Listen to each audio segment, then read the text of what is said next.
नमस्कार दोस्तों, मेरे चैनल में आप सबका एक बार फिर से स्वागत है। आज की वीडियो में हम एक बेहद खूबसूरत सक्लेंट के बारे में बात करेंगे। हमारे अन्य सक्लेंट्स के तुलना में इसकी शेप, साइज और लुक एकदम से अलग है। आपने बाकी सक्लेंट्स को देखा होगा, ये किस तरह से ग्रो होते हैं। जैसे कि आप यहां देख सकते हैं, ये अलग अलग वैरायटीज के सक्लेंट्स हैं। इनकी लीफ शेप काफी अलग होती है, लेकिन जिस सक्लेंट के बारे में आज हम बात करेंगे इसका एक अलग ही यूनिक लुक है। ये एक वर्टिकल ग्रोइंग सक्लेंट है और जैसे ही मैच्योर होता है तो ये पॉट से बाहर ट्रेल करने भी लग जाता है। तो आप इसे एक हैंगिंग प्लांटर में भी लगा सकते हैं। अब भले ही ये बहुत ही आसान और हार्डी सक्लेंट है, लेकिन आपको बेसिक केयर रिक्वायरमेंट्स पर ध्यान देना है, जिसके बारे में हम इस वीडियो में चर्चा करेंगे। तो आइए सबसे पहले जो है सनलाइट रिक्वायरमेंट से शुरुआत करते हैं। जैसे कि आप देख सकते हैं, ये सक्लेंट बहुत ही कॉम्पैक्ट है, इसके ऊपर बहुत ही सुंदर रंग है। इस सक्लेंट को मिनिमम 6 घंटे की मॉर्निंग डायरेक्ट सनलाइट की रिक्वायरमेंट होती है। अगर आपने नया सक्लेंट खरीदा हो तो पहले इसे मॉर्निंग डायरेक्ट सनलाइट के लिए अनुकूल करें और फिर इसे 6 घंटे की डायरेक्ट मॉर्निंग सनलाइट में रखें। अगर आप इसे घर के अंदर या लो लाइट में रखेंगे तो इसमें स्ट्रेच आना शुरू हो जाएगा और रंग जो है ग्रीन कलर का होने लगेगा। तो आपको इस बात का ध्यान रखना है। अब आते हैं मिट्टी की तरफ। इसकी मिट्टी सेम होती है जैसे हम दूसरे सक्लेंट्स का इस्तेमाल करते हैं, बहुत ही लूज, पोरस, झरझरी, वेल ड्रेनिंग, जो दूसरे या तीसरे दिन पूरी तरह से सूख जाए। पोषक तत्व मिट्टी में बहुत कम होना चाहिए। बहुत ही रिच ऑर्गेनिक सॉइल का इस्तेमाल ना करें, इससे सक्लेंट को डैमेज पहुंच सकता है। सक्लेंट में फंगस, मिलीबग्स आदि का अटैक भी हो सकता है। तो ऑर्गेनिक मैटर को हमेशा बहुत ही कम रखें अपने सॉइल मिक्स में। वाटरिंग की अगर हम बात करें तो आपको ध्यान रखना है कि मिट्टी जो है पॉट में पूरी तरह से सूख जानी चाहिए, यानी कि ऊपरी परत से लेकर निचली परत तक पूरी कंप्लीटली ड्राई होनी चाहिए। उसके बाद आप 2 या 3 दिन तक वेट कर सकते हैं और फिर आपको कंप्लीट वाटरिंग करनी है, जब तक पानी जो है नली के छेद से बाहर ना आ जाए। तो बहुत ही आसान सक्लेंट है। ये 3 सबसे इंपॉर्टेंट चीज है। एक है सनलाइट, दूसरी है मिट्टी का मिश्रण और फिर पानी देने का तरीका। फिर से दोस्तों, सक्लेंट के ऊपर पानी ना डालें, सिर्फ आपको मिट्टी में ही पानी देना है। सक्लेंट के ऊपर पानी देने से काफी इश्यूज हो सकते हैं सक्लेंट को, खास करके सक्लेंट की लीफ बर्न या फिर फंगल इन्फेक्शन हो सकता है। तो इस बात का ध्यान दें। अब दोस्तों, मैं तो इस सक्लेंट का नाम बोलना ही भूल गया। ये क्रसूला बेबीज नेकलेस है।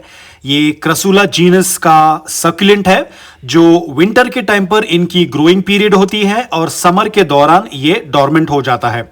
अब दोस्तों, ये जो मेरे पास है ये तो एक नॉर्मल वैरायटी है, बट इसमें एक वेरीगेटेड वर्जन भी आता है।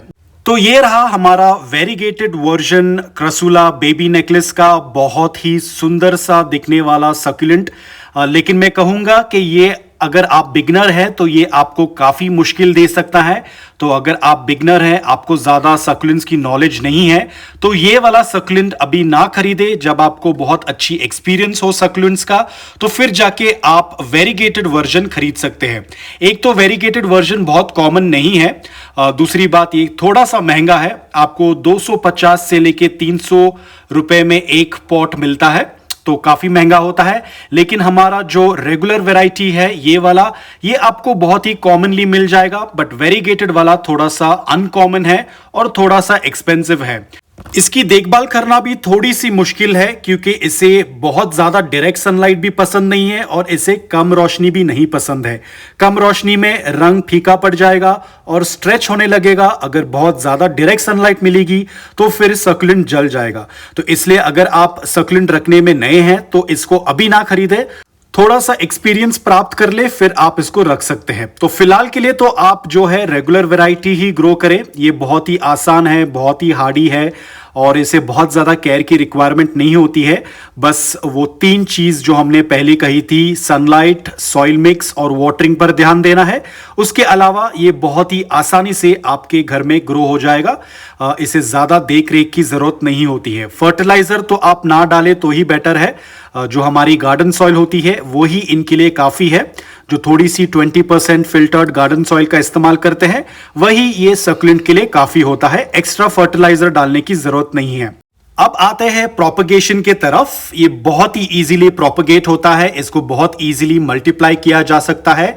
आप इसका लीफ प्रोपगेशन कर सकते हैं, स्टेम कटिंग कर सकते हैं, और जो एक्स्ट्रा ऑफशूट्स आते हैं या ऑफसेट्स आते हैं आप उनको भी सेपरेट कर सकते हैं। लेकिन मैं लीफ प्रोपगेशन करने से आपको मना करूंगा क्योंकि इसमें काफी टाइम लगता है और कई बार ये लीफ प्रोपगेशन सक्सेसफुल नहीं होता है। तो सबसे बेस्ट ऑप्शन है कि आप स्टेम कटिंग कर ले या फिर आप जो ऑफसेट्स है उनको सेपरेट कर ले। मैं आपको इसकी स्टेम कटिंग करके भी दिखाऊंगा। जरूरी नहीं है कि आपको कहीं स्पेसिफिक जगह पर कटिंग करनी है, आप इसके किसी भी स्टेम के पार्ट पर कटिंग कर सकते हैं। जैसे कि आप यहां देख सकते हैं, कटिंग कर ले, बहुत ही आसानी से कट हो जाएगा और कट पार्ट जो है इस तरह से दिखेगा।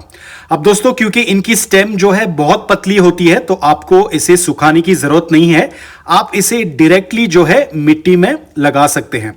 लेकिन आपको इस बात का ध्यान देना है, जो मिट्टी है वो पूरी तरह से सूखी होनी चाहिए। गीली मिट्टी में इसका कटिंग ना लगाए, नहीं तो फिर ये रॉट होने की बहुत ज्यादा चांसेस है। और सबसे अमेजिंग बात यह है कि जब आप कटिंग कर लेते हैं, जो पुराना पीस होता है जहां पर हमने कटिंग की है उस स्टेम के ऊपर 2 या 3 नए शूट्स आने लगते हैं। तो ये बहुत ही इजी से मल्टीप्लाई होते हैं, बहुत ही इजीली आप अपना कलेक्शन ग्रो कर सकते हैं क्रसूला बेबीज नेकलेस के। तो दोस्तों आप इस सक्यूलेंट को जरूर अपने कलेक्शन में शामिल कीजिएगा।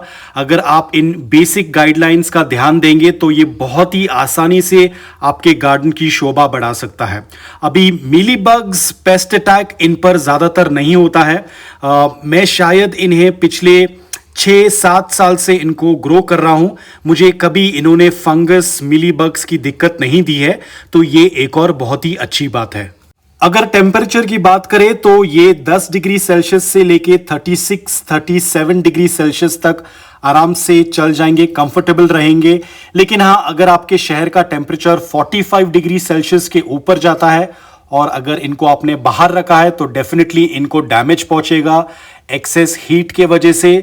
तो फिर आपको कोई ऐसी दूसरी जगह ढूंढनी पड़ेगी जहां पर ये उस एक्सट्रीम हीट के संपर्क में ना आए।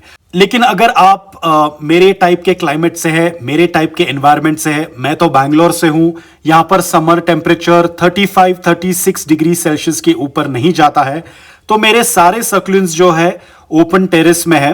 उनको मॉर्निंग डायरेक्ट सनलाइट मिलती है समर के टाइम पर 11 बजे तक, उसके बाद उनको इनडायरेक्ट ब्राइट लाइट मिलती है।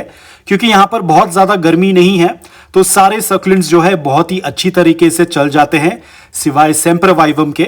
तो मेरे क्रसूलास, ग्राप्टोवेरियाज, एचुवेरियाज और ग्राप्टोसीडम, सीडम्स सब जो है ओपन टेरेस में है और बहुत ही अच्छे से ग्रो हो रहे हैं। तो अगर आपका समर टेम्परेचर 35 डिग्री सेल्सियस के ऊपर नहीं जाता है तो ये आपके लिए बहुत ही इजी और आसान सक्यूलेंट रहेगा। तो दोस्तों आज के लिए बस इतना ही। मैं आशा करता हूं कि ये वीडियो आपके लिए मददगार था। अगर आपको वीडियो पसंद आया हो तो एक लाइक जरूर कीजिएगा और अगर आप मेरे चैनल पर नए हैं तो सब्सक्राइब करना ना भूलिए। आज के लिए बस इतना ही, मिलता हूं अगले वीडियो में।